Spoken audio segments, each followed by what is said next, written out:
بسم اللہ الرحمن الرحیم۔ السلام علیکم عزیز ساتھیوں، آج ہم ایک بہت ہی اہم موضوع پر ایک حدیث پڑھیں گے جس کا تعلق آج کل کے زمانے کے بارے میں ہے۔ آپ کو پتہ ہی ہے کہ آج کل مختلف لوگوں نے دین کے کام شروع کیے ہوئے ہیں، مختلف دینی چینل بنائے ہوئے ہیں، تو ان کے لیے یہ حدیث بہت اہمیت رکھتی ہے۔ تو شروع کرتے ہیں۔ یہ حدیث جو ہے یہ بخاری اور مسلم میں درج ہے۔ بسم اللہ الرحمن الرحیم۔ حضرت عمر رضی اللہ تعالی عنہ بیان کرتے ہیں کہ میں نے حضرت صلی اللہ علیہ وسلم کو یہ فرماتے سنا، سب اعمال کا دار و مدار نیتوں پر ہوتا ہے اور ہر انسان کو اس کی نیت کے مطابق ہی بدلہ ملتا ہے۔ پس جس شخص نے اللہ تعالی اور اس کے رسول صلی اللہ تعالی علیہ وآلہ وسلم کی خاطر ہجرت کی ہے، اس کی خوشنودی کے لیے اپنے وطن اور خواہشات کو ترک کیا ہے، تو اس کی ہجرت اللہ تعالی اور اس کے رسول کے لیے ہی ہوگی۔ لیکن جس نے دنیا حاصل کرنے یا کسی عورت سے نکاح کرنے کے لیے ہجرت کی ہے، تو اس کی ہجرت کی غرض اللہ تعالیٰ کے نزدیک بھی یہی سمجھی جائے گی اور اس کو ثواب میں سے کچھ نہیں ملے گا۔ تو یہ حدیث آپ نے سنی۔ اس حدیث میں جو اہم پیغام دیا گیا ہے وہ یہ ہے کہ ہم جب دین کا کوئی بھی کام کرتے ہیں تو اس میں نیت ہماری خالص اللہ تعالیٰ کی رضا ہی ہونی چاہیے۔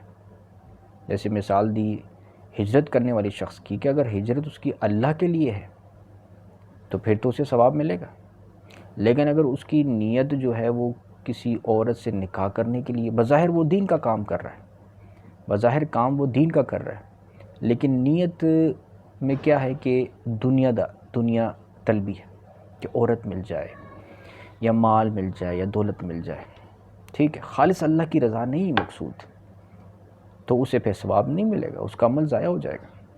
اب اس معیار کو، اس فارمولے کو آپ دین کے ہر کام پر چسپاں کریں، پتہ چلے گا کہ اس میں جو ہے وہ نیت جو ہے وہ خالص اللہ کے لیے ہی ہونی چاہیے۔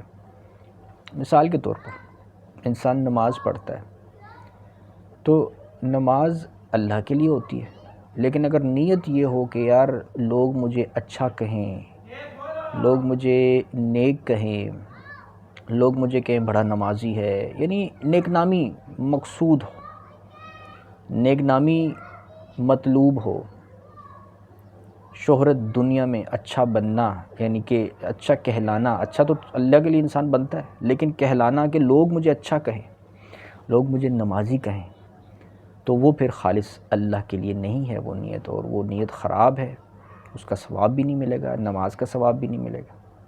تو دنیا میں کوئی بھی دین کا کام انسان کرتا ہے، جیسے کہ میں نے بتایا کہ لوگ چینل بناتے ہیں ویڈیوز کے لیے، اب اس میں بہت سارے لوگ ایسے ہوتے ہیں کہ جو آپس میں بس ایک دوسرے کو نیچا دکھا رہے ہوتے ہیں، کہ دوسرے کو ذلیل کرنا ہے، دوسرے کو حقیر ثابت کرنا ہے، کسی نہ کسی طرح سے دوسرے کی غلطیاں اچھالنی ہیں، دوسروں کی غلطیوں کو ہائی لائٹ کرنا ہے، کہ دوسرے تو جاہل ہیں، دوسرے تو غلط ہیں، دوسرے تو گمراہ ہیں، دوسرے کو حقیر ظاہر کرنا ہے۔ تو دین کا جو تبلیغ ہے کہ نیکی کا حکم دو برائی سے روکو، اس کا یہ مقصد، یہ مطلب تو نہیں ہے کہ آپ دوسروں کو ذلیل کرتے پھریں۔ وہاں پہ بھی اب نیت اگر آپ کی یہ ہے کہ بس آپ دوسروں کو ذلیل کرنا ہی مقصد ہے، تو پھر وہ ثواب آپ کو تبلیغ کا نہیں ملے گا۔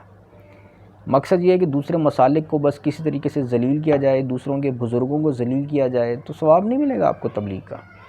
یہ دین کی تبلیغ، یہ اسلام کی تبلیغ کا طریقہ کار یہ نہیں ہے۔ نیت اس میں بہت امپورٹنٹ ہے، نیت اللہ کے لیے ہونی چاہیے۔ جب اللہ کے لیے نیت ہوگی تو پھر اللہ تعالیٰ کے طریقے جو احکامات ہیں ان پر عمل درآمد ہوگا، کہ کسی کا مذاق نہ اڑاؤ، ایک قوم دوسری قوم کا مذاق نہ اڑائے، تمسخر نہ کرے، ٹھیک ہے، اور اصلاح بھی کرنی ہے نا تو آپ نے ایسے نہیں کرنی کہ دوسرے پر اپنا تکبر، اپنے علم کی بڑائی ظاہر کی جائے.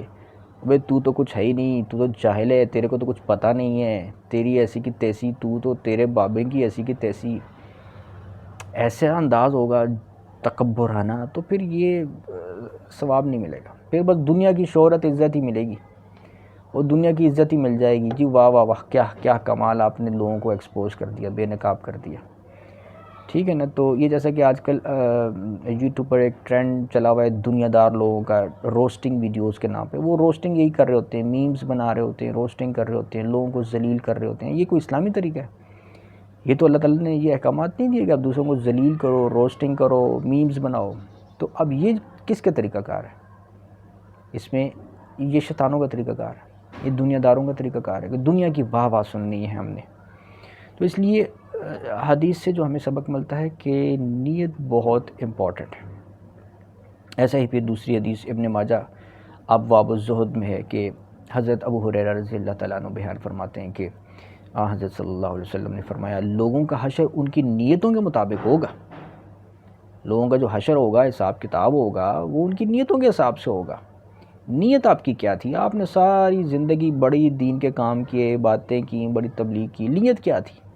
کہ دنیا میں نیک کہلاؤں، دنیا میں مجھے لوگ کہیں واہ واہ واہ کیا جناب عالم ہے، ٹھیک ہے نا، کیا مبلغ اسلام ہے جناب. یہ اگر نیت ہوگی تو پھر ظاہر ثواب تو نہیں ملے گا. اللہ تعالیٰ تو نیتوں کو جانتا ہے. اسی طرح مسلم کتاب البر والصلہ کی حدیث ہے کہ حضرت ابو ہریرہ رضی اللہ تعالیٰ عنہ بیان فرماتے ہیں کہ حضرت صلی اللہ تعالیٰ علیہ وآلہ وسلم نے فرمایا اللہ تعالیٰ تمہارے جسموں کو نہیں دیکھتا اور نہ ہی تمہاری صورتوں کو، بلکہ وہ تمہارے دلوں کو دیکھتا ہے.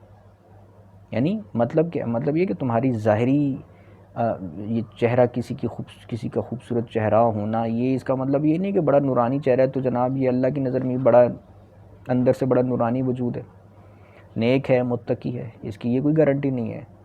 یا ظاہری انداز میں لباس بڑا اسلامی پہنا ہوا ہے تو حقیقت میں بھی وہ بڑا اندر سے اللہ کی نظر میں بہت نیت اس کی صاف ہے. اس سے یہ ثابت نہیں ہوتا. ایک ظاہر ایک الگ چیز ہے، باطن ایک الگ چیز ہے. تو ٹھیک ہے، ظاہر کو بھی پاکیزہ رکھنا ہے، ظاہر کو بھی خوبصورت رکھنا ہے، اس کی بھی تعلیم ہے، پاکیزہ رکھنا ہے اپنے آپ کو. لیکن باطن اگر صاف نہ ہو تو پھر ظاہر کی خوبصورتی، ظاہر کی صفائی کوئی فائدہ نہیں. ٹھیک ہے نا. تو مطلب یہ ہے کہ نیت کا اس میں بہت عمل دخل ہے. تو اللہ تعالیٰ ہمیں پاکیزہ نیت اور خالص اللہ کے لیے نیت اختیار کرنے کی توفیق عطا فرمائے. وآخر دعوانا ان الحمد للہ رب العالمین.